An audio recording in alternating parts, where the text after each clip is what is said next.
ಅದರ ಪ್ರತಿಫಲ 24 ಗಂಟೆ ಆಗುವ ಮೊದಲೇ 24 ಗಂಟೆ ಆಗುವ ಮೊದಲೇ ನಮಗೆ ಅದರ ಫಲಶ್ರುತಿ ಸಿಕ್ಕಿದೆ.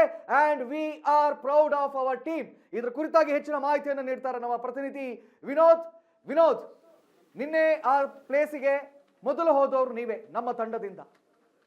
ಅಲ್ಲಿ ಹೋಗಿ ಅವರ ಧ್ವನಿ ಏನು ಆ ಎಲ್ಲ ವಿಚಾರಗಳನ್ನ ಕೇಳಿದ್ರಿ.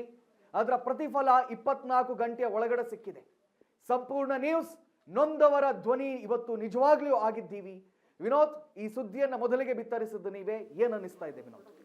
ಕಾರ್ತಿಕ್, ಇದು ನಮ್ಮ ಎಲ್ಲರ ಒಂದು ಜವಾಬ್ದಾರಿನೇ ಆಗಿತ್ತು. ಜೊತೆಗೆ ಈ ಒಂದು ಕ್ರೆಡಿಟ್ ಏನೋ ಒಂದು ಇಂಪ್ಯಾಕ್ಟ್ ಆಗಿದೆ, ಈ ಒಂದು ಕ್ರೆಡಿಟ್ ನಮ್ಮೆಲ್ಲ ಸಂಸ್ಥೆ ಸಿಬ್ಬಂದಿಗಳಿಗೂ ಸೇರ್ಬೇಕಂತ. ವಿಶೇಷವಾಗಿ ಈ ಒಂದು ಡಿಬೇಟ್ ಮಾಡ್ತಕ್ಕಂಥ ನಿಮ್ಮ 3 ಜನಗಳ ಪಾಲು ತುಂಬಾ ಅತ್ಯುತ್ತಮವಾಗಿರ್ತಕ್ಕಂಥದ್ದು. ಯಾಕಂದ್ರೆ ಈ ಶಿಕ್ಷಣ ಸಚಿವರನ್ನ ಪ್ರಶ್ನೆ ಮಾಡಿ ಅವ್ರು ಆಕ್ಟಿವ್ ಆಗುವಂಥ ಕೆಲಸಗಳನ್ನ ನೀವಾಗಿರಲಿ, ನಮ್ಮ ಸಂಸ್ಥೆಯ MD ಮೇಡಮ್ ಅವರಾಗಿರಲಿ, ಜೊತೆಗೆ ಸಂಸ್ಥೆಯ ಸಂಪಾದಕರಾಗಿರಲಿ, ಇವರೆಲ್ಲ ಮಾಡಿದ್ರೆ ಅದರ ಬಳಿಕ ಇವತ್ತು ಬೆಳಗ್ಗೆನೇ ಎದ್ದು ಆ ಎಲ್ಲ ಪ್ರತಿಭಟನಾಕಾರರನ್ನು ಕರೆದು ಒಂದು ಸಭೆಯನ್ನು ಮಾಡಿ, ಸಭೆಯಲ್ಲಿ ತಮ್ಮ ಬೇಡಿಕೆಗಳು ಏನಿದಾವೆ ಅವುಗಳೆಲ್ಲವನ್ನು ನಾವು ಸ್ಪಂದನೆ ಮಾಡ್ತೀವಿ.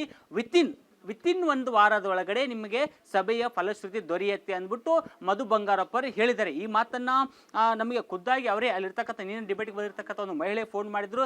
ಸರ್, ನಿಮ್ಮ ಚಾನಲ್ಗೆ ಕೋಟಿ ಅನಂತ ನಮನಗಳು. ಯಾಕಂದ್ರೆ ನಮ್ಮ ಪರವಾಗಿ ನೀವು ಧ್ವನಿ ಎತ್ತಿದ್ರೆ, ನೀವು ಧ್ವನಿ ಎತ್ತಿದ ಬೆನ್ನಲ್ಲೇ ಸಚಿವರು ಕರೆದನ್ನು ಮಾತಾಡಿಸಿ ನಮ್ಮ ಸಂಬಳವನ್ನೇ ಹೆಚ್ಚಿಗೆ ಮಾಡಿಸ್ತೀನಿ ಅಂದಿದ್ದಾರೆ. ಜೊತೆಗೆ ಅಕ್ಕಪಕ್ಕದಲ್ಲಿರ್ತಕ್ಕಂಥ ರಾಜ್ಯಗಳಲ್ಲಿ ಯಾವ ವ್ಯವಸ್ಥೆಗಳಿದಾವೆ, ಒಂದು ಬಿಸಿ ಊಟ ಕಾರ್ಯಕರ್ತರಿಗೆ ಅದನ್ನು ನಮಗೆ ಮಾಡಿಸ್ಕೊಡ್ತೀವಿ ಅಂತ ಹೇಳಿದ್ರೆ, ಇದು ಅಲ್ಲದೇನೆ ಒಂದೇ ವಾರದೊಳಗಡೆ ನಿಮ್ಮೆಲ್ಲ ಒಂದು ಮಾಹಿತಿಯನ್ನು ತೆಗೆದುಕೊಂಡು ಸಮಸ್ಯೆಗಳನ್ನ ಆಲಿಸಿ 1 ವಾರದ ಒಳಗಡೆ CM ಜೊತೆ ಸಭೆ ಮಾಡಿ, ಸಭೆಯಲ್ಲಿ ಒಂದು ನಿಮಗೆ ಒಳ್ಳೆಯ ಗುಡ್ ನ್ಯೂಸ್ ಕೊಡ್ತೀವಿ, ನಿಮ್ಮ ಬೇಡಿಕೆಗಳನ್ನ ಆದಷ್ಟು ಶೀಘ್ರದಲ್ಲಿ ಈಡೇರಿಸ್ತೀವಿ ಅಂದ್ಬಿಟ್ಟು ನಮ್ಗೆ ಸಚಿವರು ಒಂದು ಮಾಹಿತಿಯನ್ನು ಕೊಟ್ಟಿದ್ದಾರೆ ಸರ್ ಅಂದ್ಬಿಟ್ಟು ಅಲ್ಲಿ ಒಂದು ಮಹಿಳೆ ನಮಗೆ ಫೋನ್ ಮಾಡಿ ಹೇಳಿದ್ರು. ನಿಜಕ್ಕೂ ಇದು ನಮ್ಮೆಲ್ಲರ ಒಂದು ಬದ್ಧತೆನೇ ಆಗಿತ್ತು, ನಮ್ಮೆಲ್ಲರ ಕರ್ತವ್ಯ ನಾವು ಅತಿ ನಿಷ್ಠಾವಂತವಾಗಿ ನಾವು ಮಾಡಿದ್ವಿ ಅಂತ ಹೇಳಲಾಗ್ತದೆ. ಜೊತೆಗೆ ಈಗಾಗಲೇ ಒಂದು ಸಚಿವರು ಸಹ ಒಂದು ಆಕ್ಟಿವ್ ಆಗಿದ್ದಾರೆ. ಆಕ್ಟಿವ್ ಆಗಿ ಅವ್ರ ಜೊತೆ ಸಭೆ ಮಾಡೋಕ್ಕೆ ಈಗ ಇಲಾಖೆವರು, ಯಾಕಂದ್ರೆ ಇದು ಕೇವಲ ಪ್ರಾಥಮಿಕ ಮತ್ತು ಪ್ರೌಢಶಿಕ್ಷಣ ಇಲಾಖೆ ವ್ಯಾಪ್ತಿಗೆ ಅಷ್ಟೇ ಬರಲಿ, ಇನ್ನು ಕೆಲವಷ್ಟು ಇಲಾಖೆಗಳು ಬರ್ತವೆ. ಸೊ ಹೀಗಾಗಿ ಅವರ ಜೊತೆ ಸಭೆ ಮಾಡಿ, ಸಭೆಯಲ್ಲಿ ವಿತಿನ್ ಒಂದು ವಾರದೊಳಗೆ ಫಲಶ್ರುತಿಯನ್ನು ನೀಡ್ತೀವಿ ಅಂತ ಹೇಳಿದ್ದಾರೆ.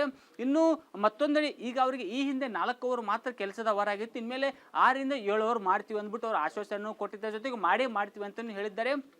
ಇನ್ನು ಸಂಬಳ ವೇತನ ಒಂದು ತಮಿಳುನಾಡಲ್ಲಿ 21,000 ಇದೆ, ಕೇರಳದಲ್ಲಿ 19,000 ಇದೆ, ನಮ್ಮ ರಾಜ್ಯದಲ್ಲೂ ಅದೇ ಪ್ರಮಾಣದಲ್ಲಿ ಮಾಡ್ತೀವಿ ಅಂತ ಒಂದು ಆಶ್ವಾಸನೆ ಕೊಟ್ಟಿದ್ದಾರೆ. ಸೊ ಹೀಗಾಗಿ ಈ ಎಲ್ಲ ಒಂದು ಫಲಶ್ರುತಿ ಈ ಕ್ರೆಡಿಟು ನಮ್ಮ ಸಂಪೂರ್ಣ ಟೀಮ್ಗೆ ಸಲ್ಲುತ್ತೆ. ಜೊತೆಗೆ ಅವರು ಸಹ ಒಂದು ಇನ್ನೇನು ಕೆಲವೇ ಕ್ಷಣಗಳಲ್ಲಿ ನಮ್ಮ ಕಚೇರಿಗೆ ಒಂದು ಫೋನ್ ಮಾಡಿ ತಮ್ಮ ಸಂತಸವನ್ನು ವ್ಯಕ್ತಪಡಿಸುವ ಸಾಧ್ಯತೆಗಳು ದಟ್ಟವಾಗಿದೆ. ಯಾಕಂದ್ರೆ ಇವಾಗ ನನಗೆ ಫೋನ್ ಮಾಡಿದಾಗಲೂ ಹೇಳಿದ್ರು, ಇಲ್ಲ ಸರ್, ನಾವು ನಿಮ್ಮ ನ್ಯೂಸ್ ಹೋಗ್ತಾ ಇರ್ತ ಸಂದರ್ಭದಲ್ಲಿ ನಾವು ಕರೆ ಮಾಡಿ ನಿಮಗೆ ಒಂದು ಅಭಿನಂದನೆ ಸಲ್ಲಿಸ್ತೀವಿ ಅಂದ್ಬಿಟ್ಟು ಸಹ ಹೇಳಿದ್ದಾರೆ. ಸೊ ಹೀಗಾಗಿ ಈ ಒಂದು ಯಶಸ್ಸನ್ನು ಈ ಒಂದು ಕೀರ್ತಿ ನಮ್ಮೆಲ್ಲ ಸಂಸ್ಥೆಯ ಒಂದು ಸಿಬ್ಬಂದಿಗಳಿಗೆ ಸಲ್ಲುತ್ತೆ. ಕಾರ್ತಿಕ್, ಎಸ್, ಖಂಡಿತ ವಿನೋದ್.